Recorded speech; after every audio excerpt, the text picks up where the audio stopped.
The locker room resembled a morgue, even though the team had just won. The man whom all of America was watching lay there with a torn knee, and he didn't even realize what had happened. He listened to the most important game of his life on the radio, from a hospital room. The rival of Kareem Abdul-Jabbar himself, 8 times the best of the best, 19,000 points, and not a single championship ring in 14 years. Knee, shoulder, back, elbow, wrist, toes. The giant's body endured enough to last several careers at once.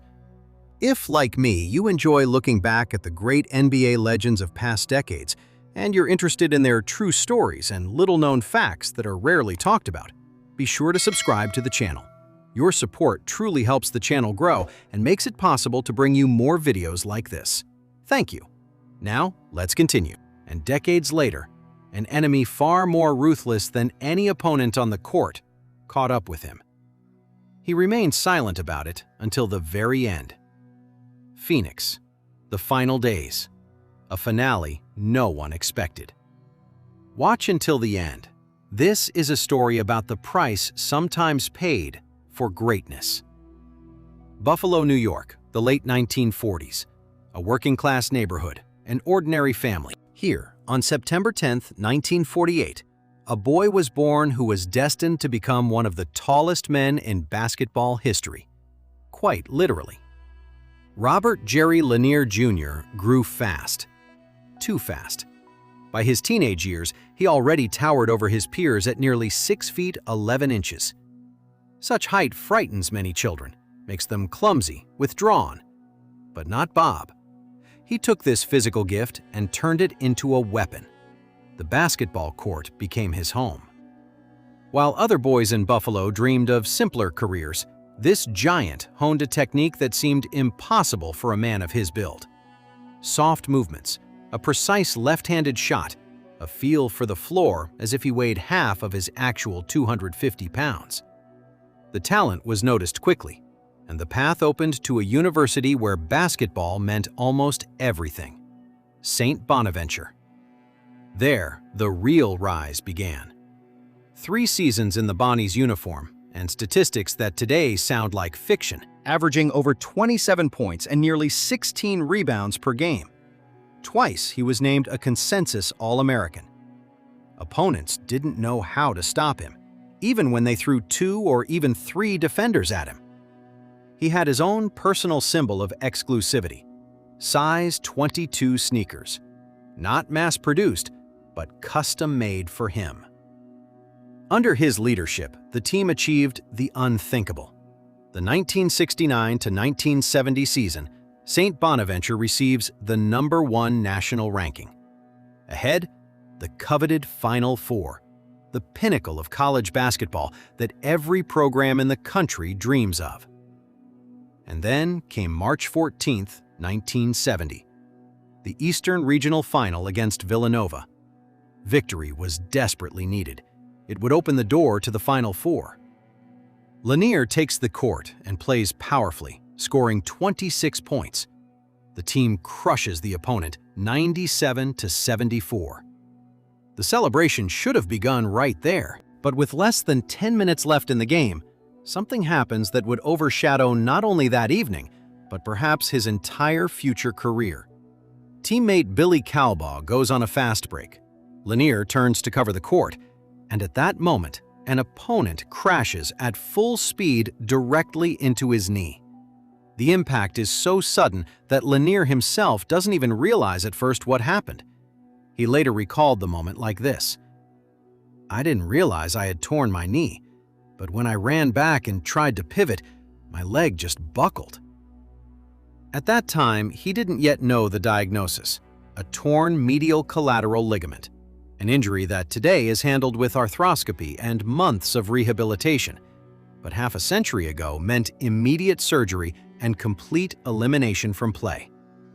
The surgeon from South Carolina, Dr. Emmett Lanzerford, delivered the verdict right in the locker room: ligament tear, surgery needed immediately. His teammates later recalled that the locker room that evening resembled a morgue.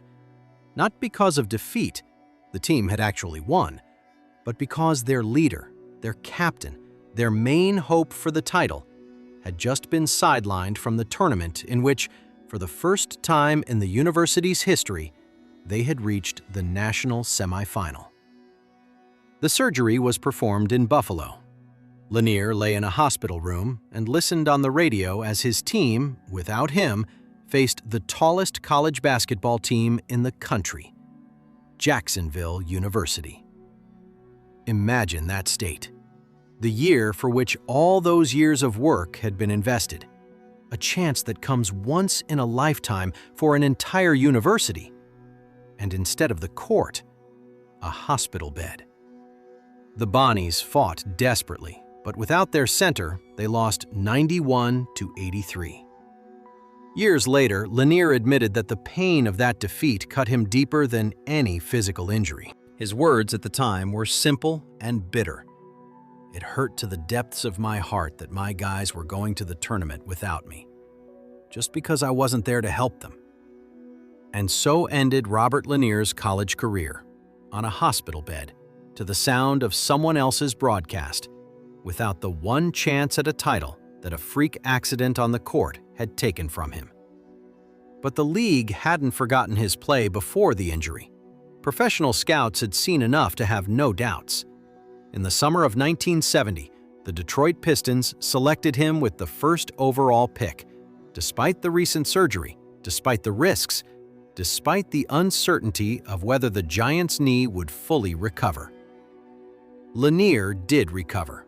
Not perfectly. That injury would haunt him again and again in the years to come. But enough to step onto a professional court and make an immediate impact.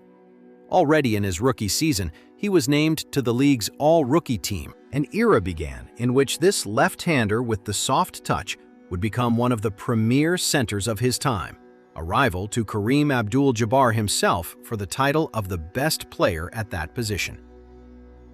The 1970s were for Lanier a time of absolute dominance and, simultaneously, an unrelenting physical war with his own body.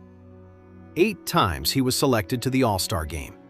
In 1974, he received the Most Valuable Player award for that game. 7 consecutive seasons, starting with his rookie year, he averaged over 21 points and 11 rebounds per game.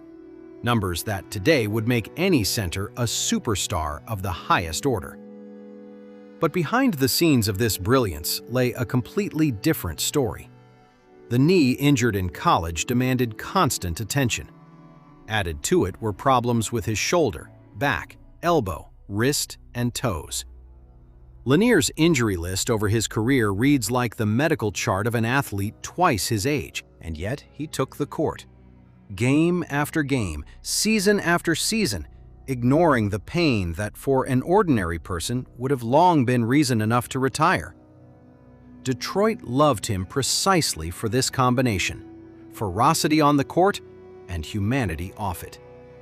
He remains the Pistons' franchise leader in career scoring average, 22 7/10 points per game, a record that still stands today.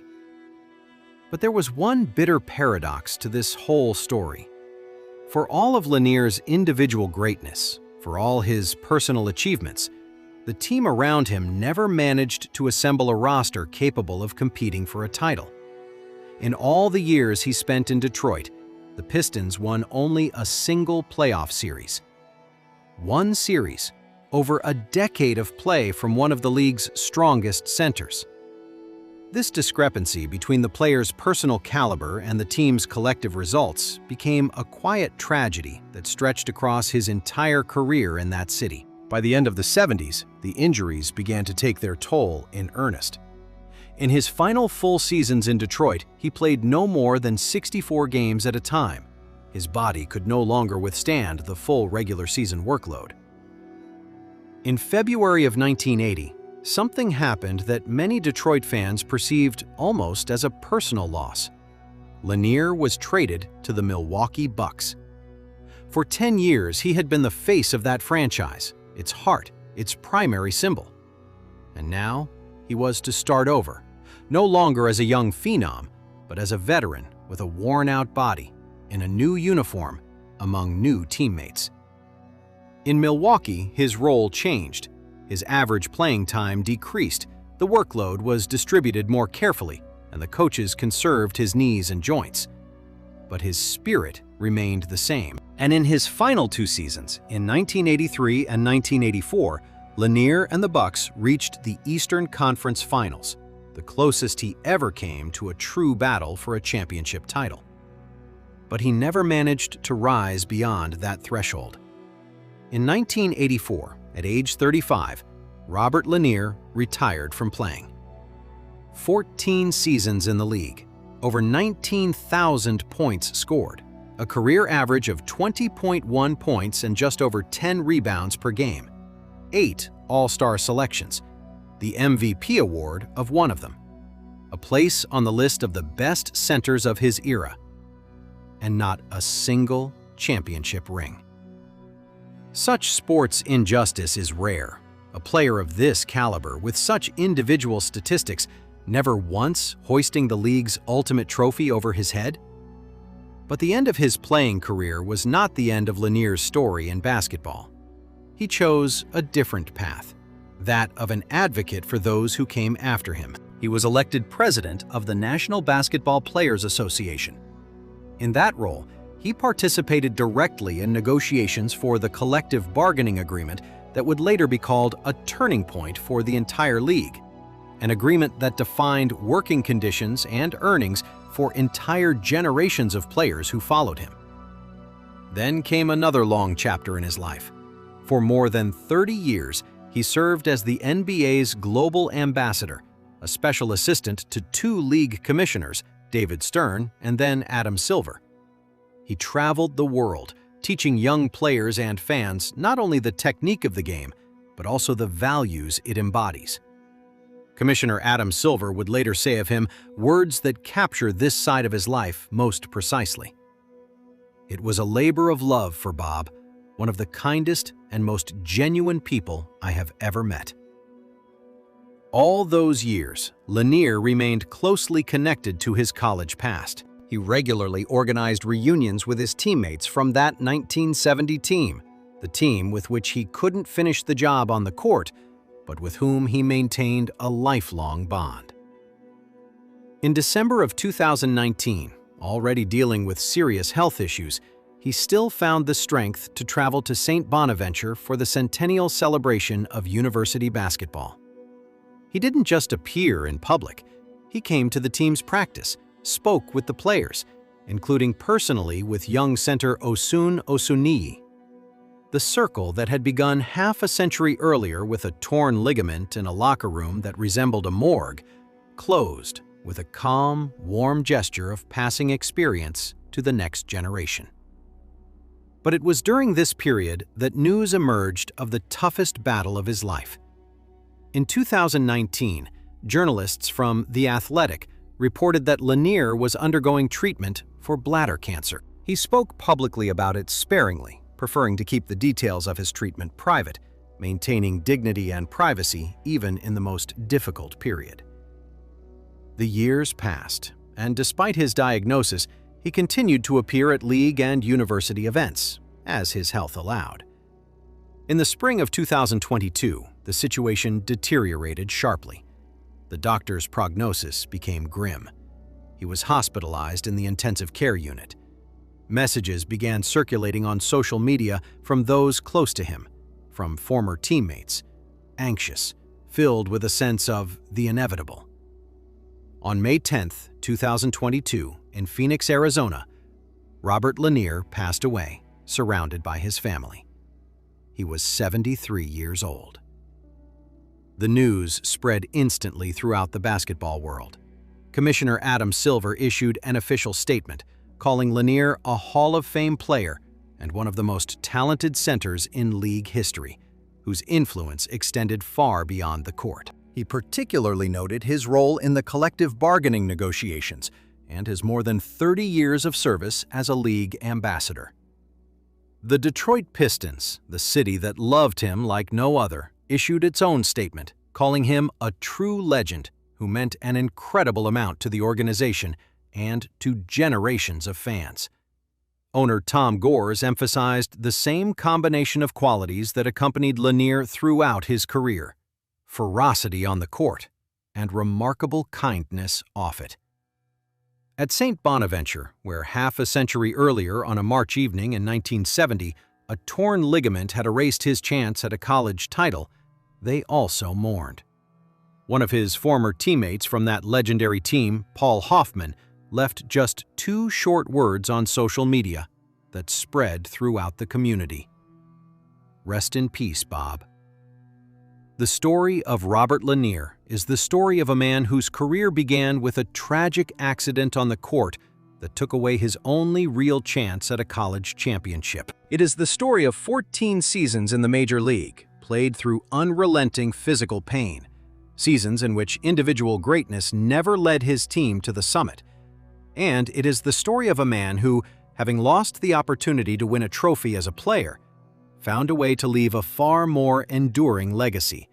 In the negotiating rooms of the Union, in lecture halls around the world where he taught children the values of the game, and in the hearts of those who called him not only a great center, but a great man. If you enjoyed this story, links to other videos on our channel will now appear on the screen, about the fates of players whose names thundered on the courts of the 70s, 80s, and 90s, but whose lives beyond basketball unfolded no less dramatically. Take a look there, too. Equally poignant stories await you.